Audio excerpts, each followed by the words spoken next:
Hello, hello, hello.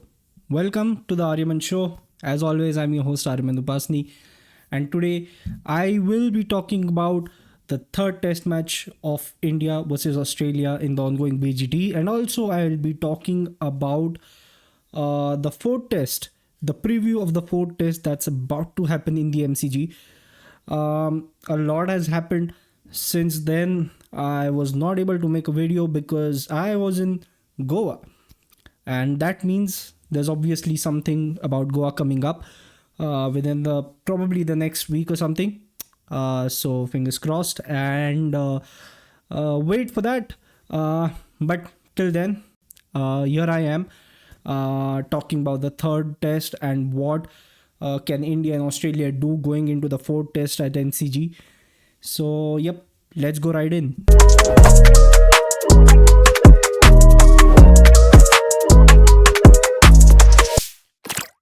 What a test that was.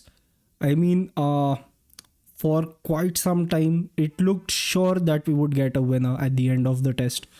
But as things turned out, it was not so.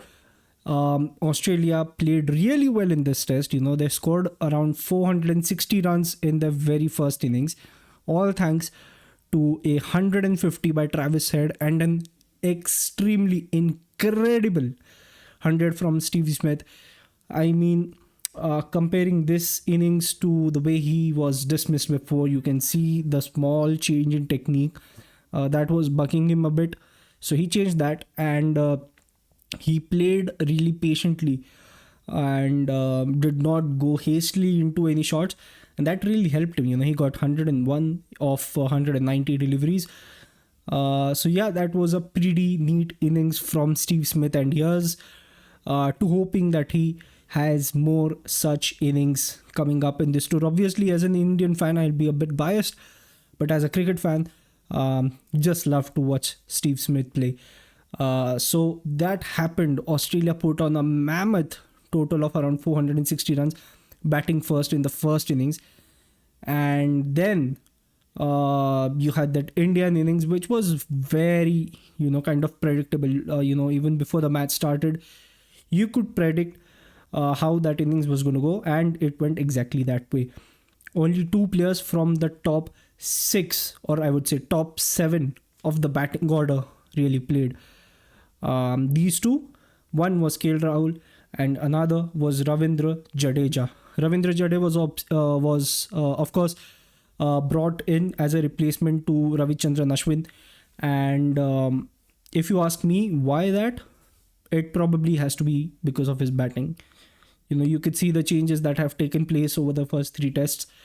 First test was Washington Sundar, then it was Ashwin. They brought in, he bowled really well, but he wasn't as good as with the bat. But then now they brought in Jadeja, who was okayish with the ball, even good, no complaints about that. But then he was much better with the bat than the rest of the two.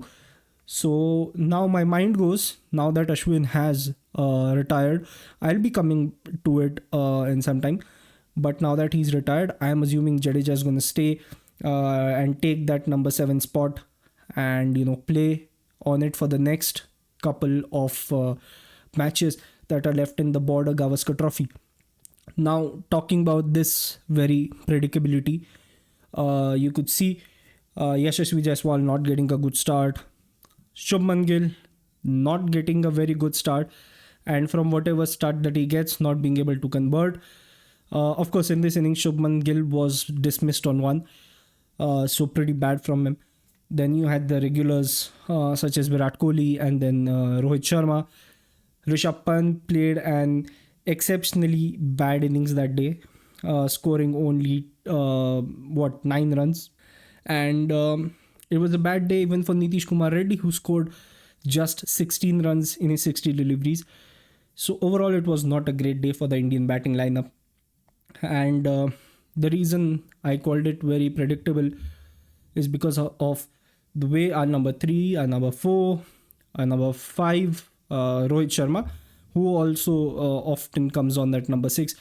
So it's that predictability of these players, how they are going to play, what shots they are going to play, how they are going to be dismissed it's that predictability of these players, um, which made it very easy for us to guess how this match was gonna go up ahead. But we missed the main player for Indians that test match.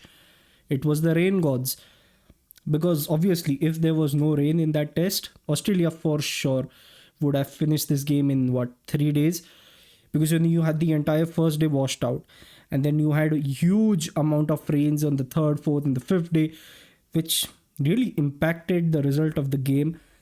And even though players tried to play in whatever small amount of time that they could, it did not end up mattering as much as players would have loved it to. And really, it was because of that rain that India did not lose this game, because it was their game to lose. This was Australia's game to win. And while I talked about KL Rahul and Ravindra Jadeja for their batting excellence, I have to talk about Akashdeep and Bumrah. Akashdeep was brought in as a substitution for Harshit Rana. In my last video, I talked about how India might play it safe and get Akashdeep, because he's bowled a lot of times with Bumrah and Siraj. So, they do have that chemistry. And Akashdeep, being in the form that he was, he did really well, bowling wise also. Yeah, I mean, even though it was Bumrah and Siraj who took majority of the wickets, he bowled really well.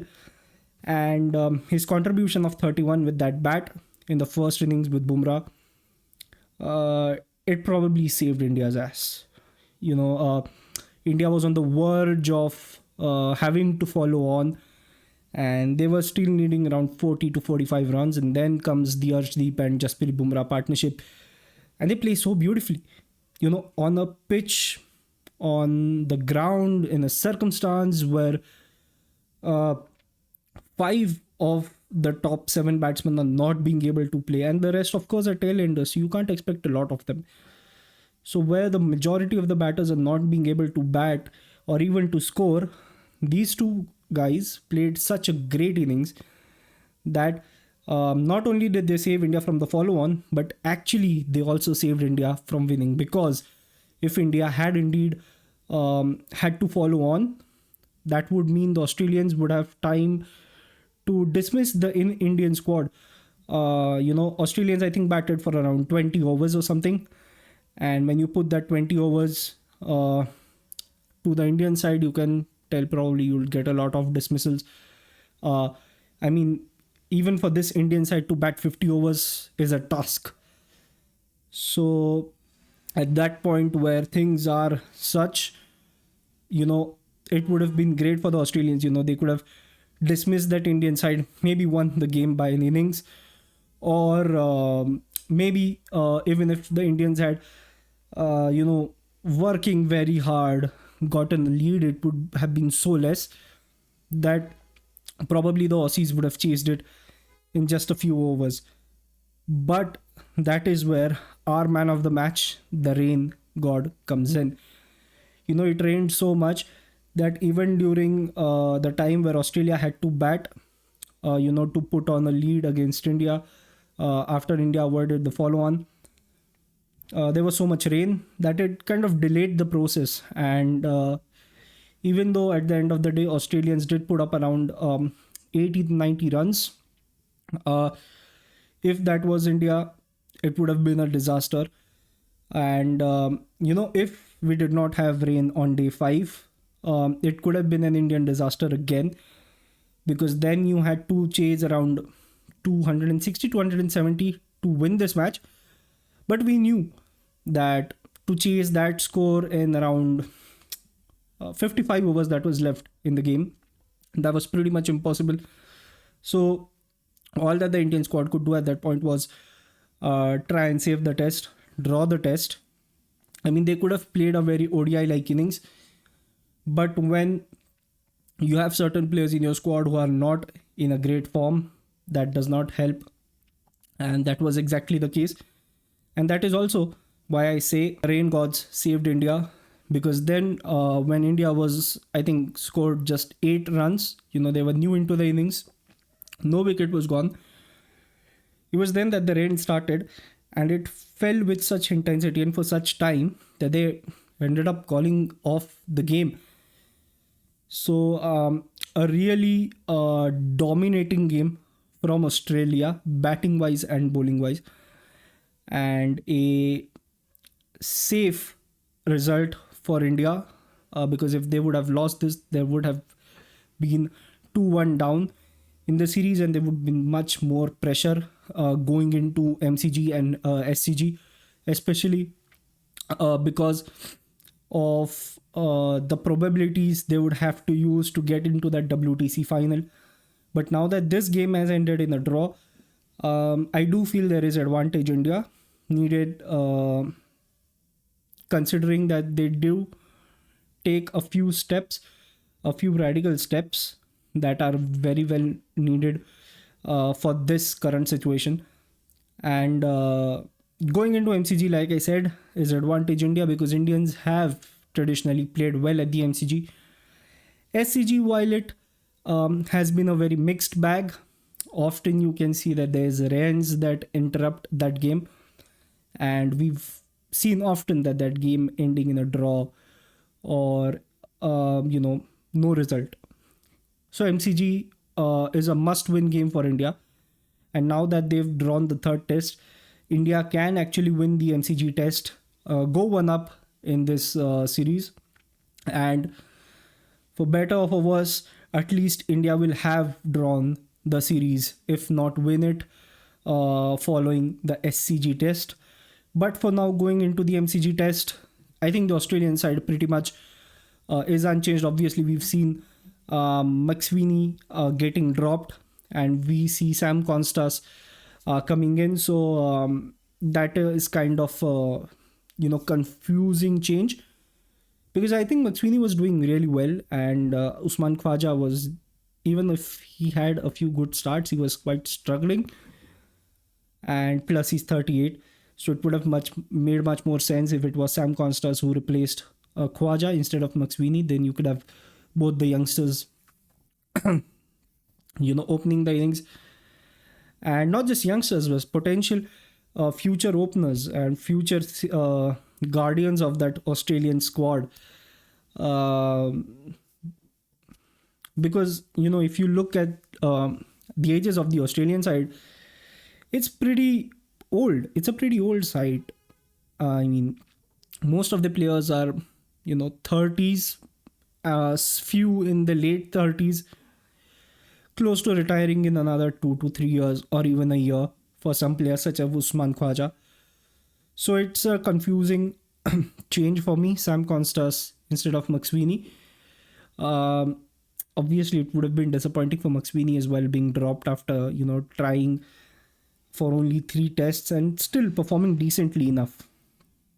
But I would not be troubled a lot with the Australian side, because you can see Manas Labuschagne in the past couple of innings, he's done pretty well than how he did before. Steve Smith in the last innings, as I said, scored 100. And even if in the second Australian innings he did not play well, I mean, at the end of the day, nobody actually played in that second innings for Australia except Pat Cummins and Alex Carey, who had 2 very good cameos, if I can say. So in that case, Australia do not really need to worry about anything. The only problem that they can face is probably with Manas Labuschagne and Steve Smith. But Steve seems to have kind of tweaked his technique a little bit, and if he does give the amount of time he gave for that innings of 100 in the 4th test, if he gives that amount of time and he tweaks his technique that little bit, I think he can do really well for the next 2 matches. Really, pressure is all falling on Team India, because on one hand you have one opener who started off really well, who said you're bowling too slow to Mitchell Starc, and then his downfall began for the rest of the series. On the other side, you have KL Rahul, whose role as an opening batsman was criticized a lot by a lot of those pundits out there, but he did exceptionally well, and he's the only one playing well for India. Your number 3 is flawed. He doesn't convert his 30, 40s to 50s and above. He's facing that problem for a long while. I mean, if you look at his last 16 test innings, it shows you a very clear picture of where the problem lies. You also have Virat Kohli, who is, as obviously and as always, facing that battle of the fifth stump. He goes to drag on those balls, and he goes on to hit those balls on the fifth stump, on the sixth stump, eventually edging it to the first slip or the second slip or even the keeper. Similarly for Rohit Sharma, if the ball swings a bit in, he gets out, LBW or dismissed. If you put it a bit outside off, probably keep it a little swinging towards away from the outside offside stump. He edges that back to the keeper. So these are three players who are facing a lot of problems and who are really pulling the team back. While for Shubman Gill, I do have some sympathy for him, or I do trust him, because he did play a good 90 run innings in that test matches against New Zealand, but he'd have to do a lot more right now in Australia to fix his spot. But again, also because I don't really see anyone else coming at the number 3 spot. You have Dhruv Jurel and Devdutt Padikkal, but Shubman Gill does show a lot more promise than those two. At the end of the day, it's Virat Kohli and Rohit Sharma pulling the team down, so there needs to be some action about that. To be honest, since Rohit's the captain, I don't expect anyone to be dropped, either of the two, but someone, one of those two has to say, okay, I'm not performing well, I'm pulling the team down, I'm not contributing in terms of runs, let me sit out this game, maybe if needed sit out this series, go home, play some domestic cricket, test cricket, and if I improve, you can always come back for the WTC final if we do reach it there, or you can just come in for the England series when it happens in July. So one of these two senior players needs to take a call, like probably Ravi Ashwin did. I mean, to be honest, he could have played test cricket for much more. I mean, he still has that magic with him. So I really honestly did not understand why he retired. But, all the best to him for his future career as it is. And that's it for me today. I hope you liked the video. I hope you found it insightful. And if you really liked it, do like, share and subscribe. Share it to the cricket community you have, to your friends and everywhere else. And just a reminder, the Goa vlog drops in about a week and a half. So stay tuned for that. And obviously, I'll be making a video on the Ford test when that happens. So stay tuned for that also. Till then, stay safe, stay happy. Bye.